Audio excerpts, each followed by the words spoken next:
हे नाग बंधुगण, आप लोग जो मेरे बुलाने पर आए इसलिए मैं धन्य हो गई हूँ। किंतु आप लोग इतने लोग ही क्यों? बाकी लोग कहाँ हैं? उनके आने में देरी होगी। और कोई नहीं आएगा, क्योंकि इस संसार में इतने ही कृष्ण नाग बचे हैं। आप इतने ही? हाँ, क्योंकि श्वेत नागराज जब अन्यायी रूप से अपनी क्षमता बढ़ा रहे थे तब हम सभी को एक एक कर मार रहे थे। हमारे ये भाई किसी तरह प्राण बचाकर भाग गए। हाँ बेटी, वो ठीक ही कह रहे हैं। मैं जानता हूँ ये बात, तभी तो मैंने तुमसे कहा था ना, तुम बहुत बड़ा कार्य करने जा रही हो। आपने जिस भी उद्देश्य से हमें क्यों ना बुलाया हो, किंतु ये कार्य आपने ठीक नहीं किया ज्योतिष। श्वेत नाग अगर ये बात जान गए तो फिर वो हमारे सभी बचे हुए भाइयों को भी मार देंगे।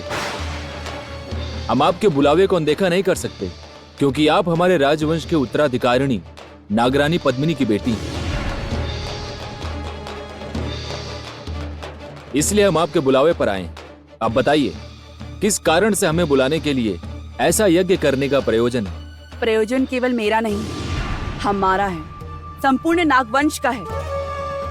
नाग राज्य में इतने दिनों जिसने अन्याय कर शासन किया है, उसे पराजित कर हमारे असल उत्तराधिकारी को स्थापित करना है।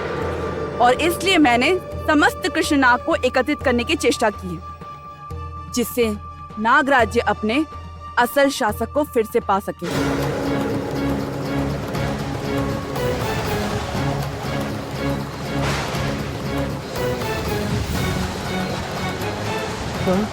हाँ? ये क्या हुआ? क्या हुआ ये? यज्ञ कुंड का इस प्रकार बुझ जाना तो शुभ संकेत नहीं है।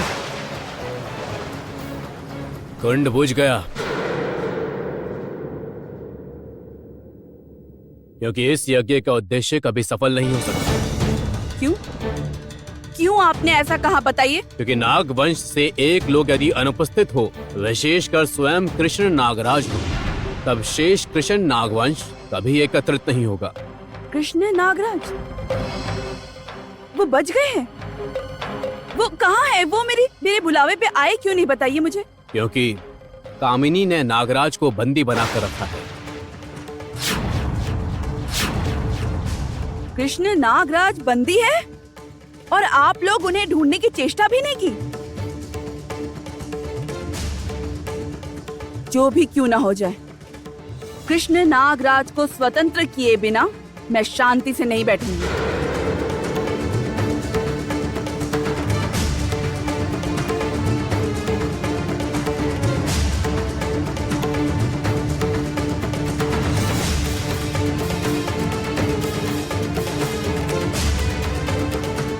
अरे, एक ऐसा ही हार मैंने तो नागराज के गले में भी देखा है।